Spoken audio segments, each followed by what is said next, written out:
அனைத்து மாணவர்களுக்கும் வணக்கம். தமிழால் இணைவோம்.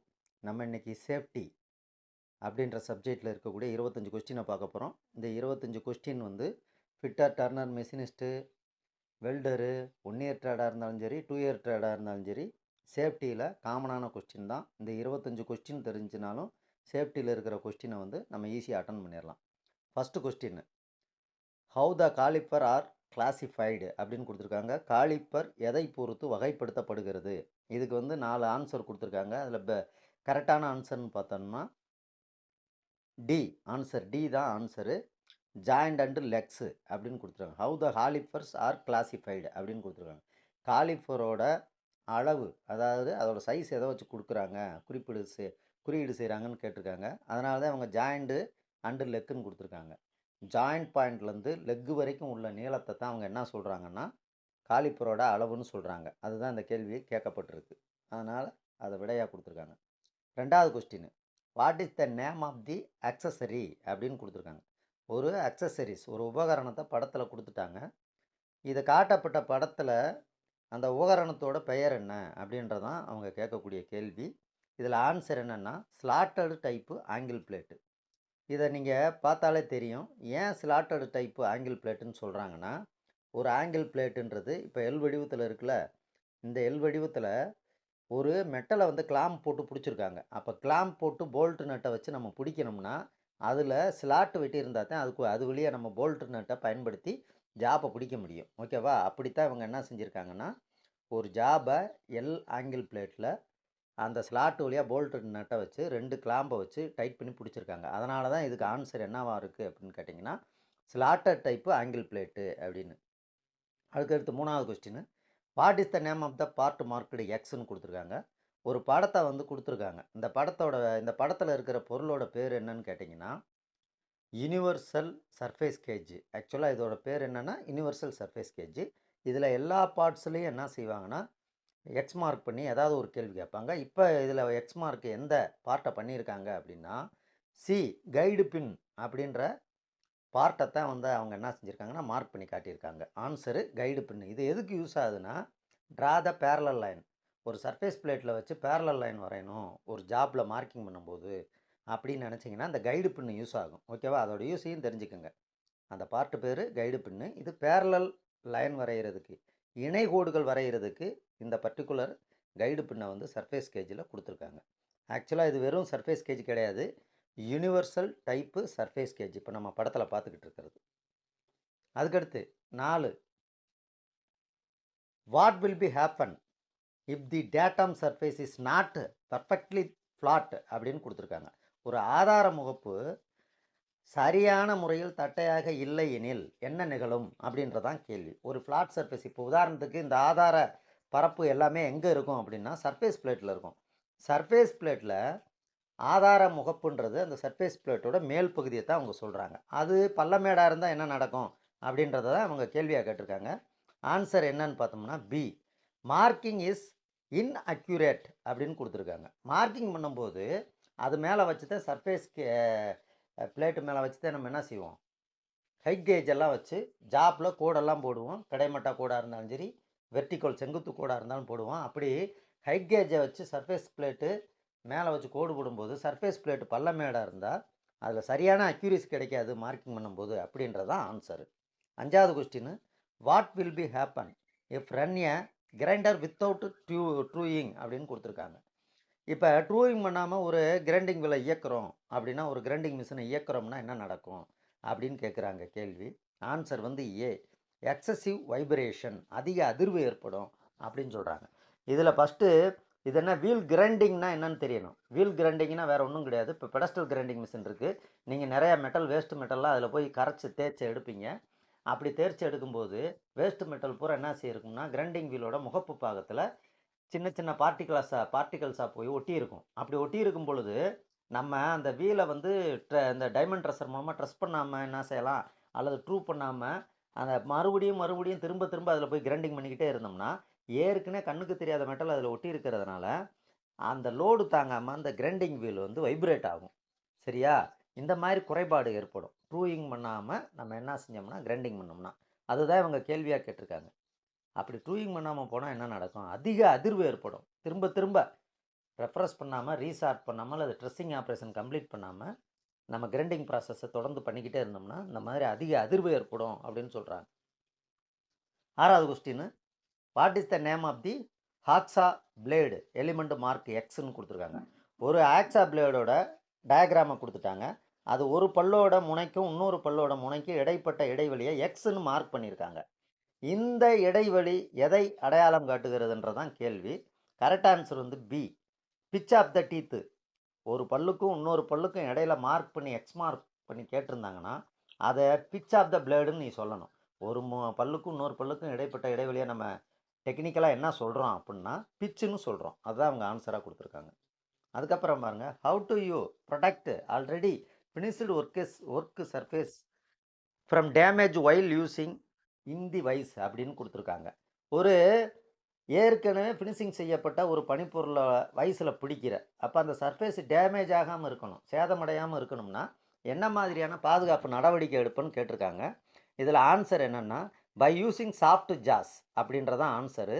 இதில் ஃபஸ்ட்டு இந்த சாஃப்ட் ஜாஸ்னால் என்னென்னு ஃபஸ்ட்டு தெரியணும்.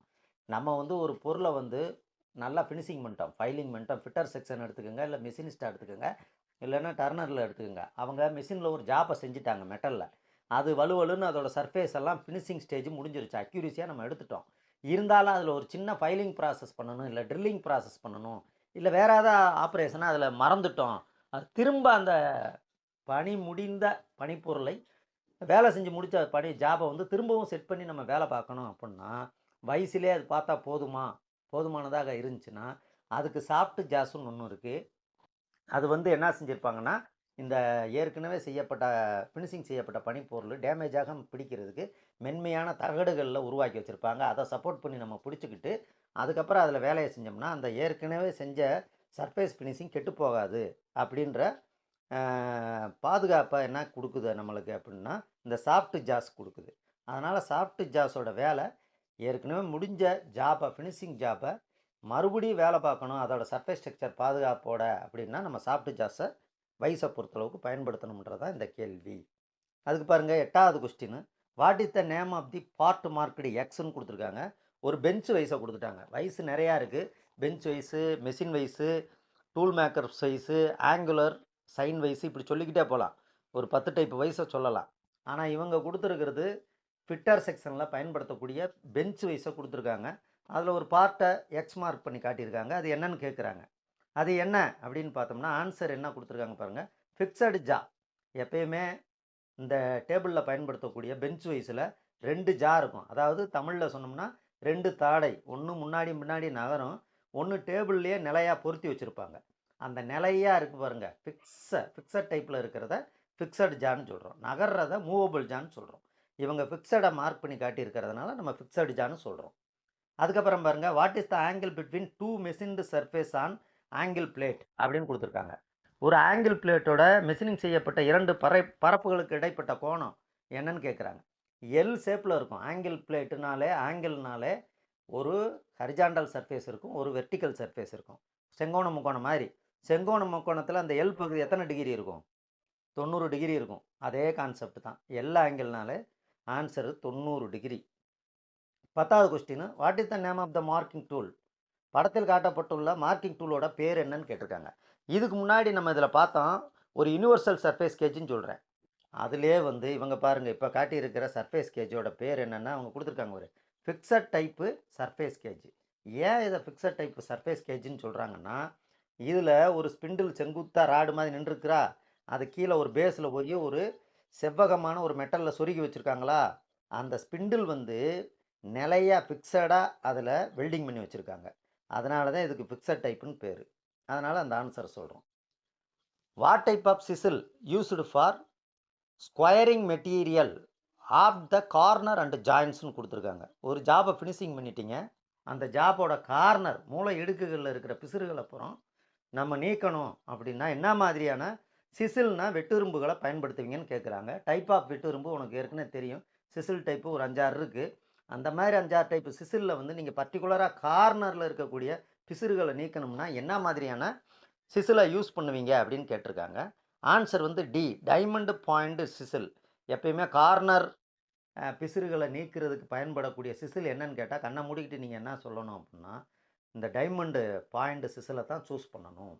அதுக்கப்புறம் பாருங்கள், what will be happen the rake angle of a chisel increase அப்படின்னு கொடுத்துருக்காங்க. அதே வெட்டிரும்பை பற்றி தான் கேள்வி. சிசில்னா வெட்டிரும்பு.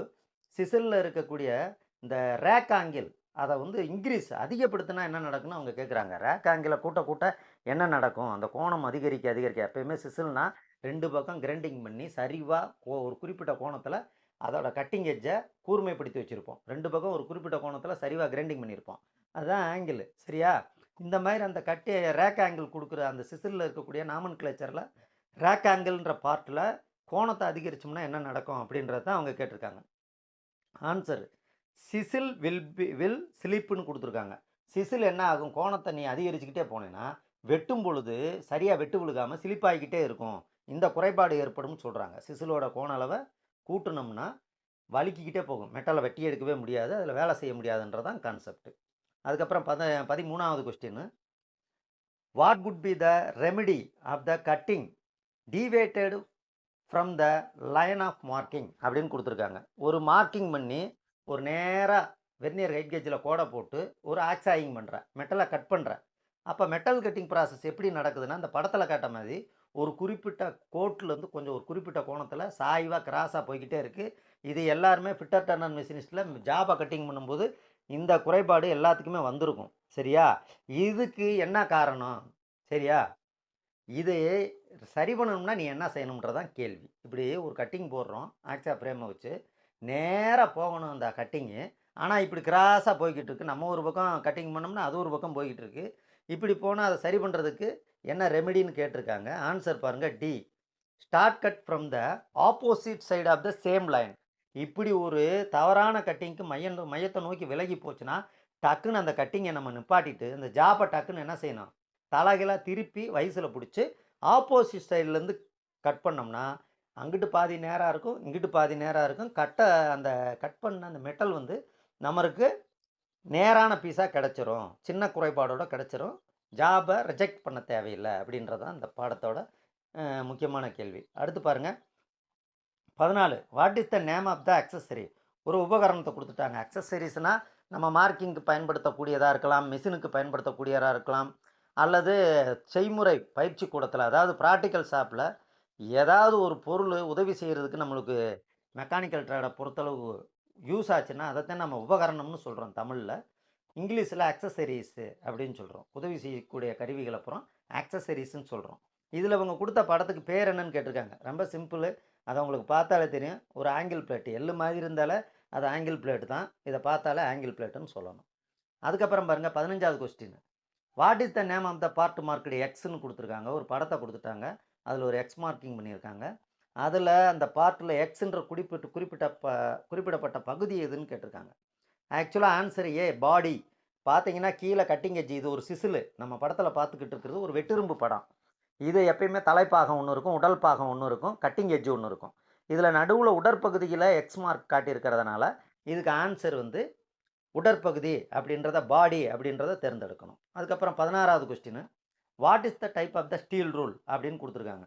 எப்பயுமே ஸ்டீல் ரூலை பொறுத்தளவுக்கு ஒரு 16 டைப்பு ஸ்டீல் ரூலை நம்ம பயன்படுத்திக்கிட்டு இருக்கோம் காலங்காலமாக. இது எல்லா இடங்கள்லையும் இந்த அளவுகோல் வந்து 1 அடி ஸ்கேலு, 1/2 அடி ஸ்கேலு தான் நம்ம பெரும்பாலும் வந்து 1வது படிக்கிறதுலேருந்து 12வது படிக்கிற வரைக்கும் பார்த்துருப்போம்.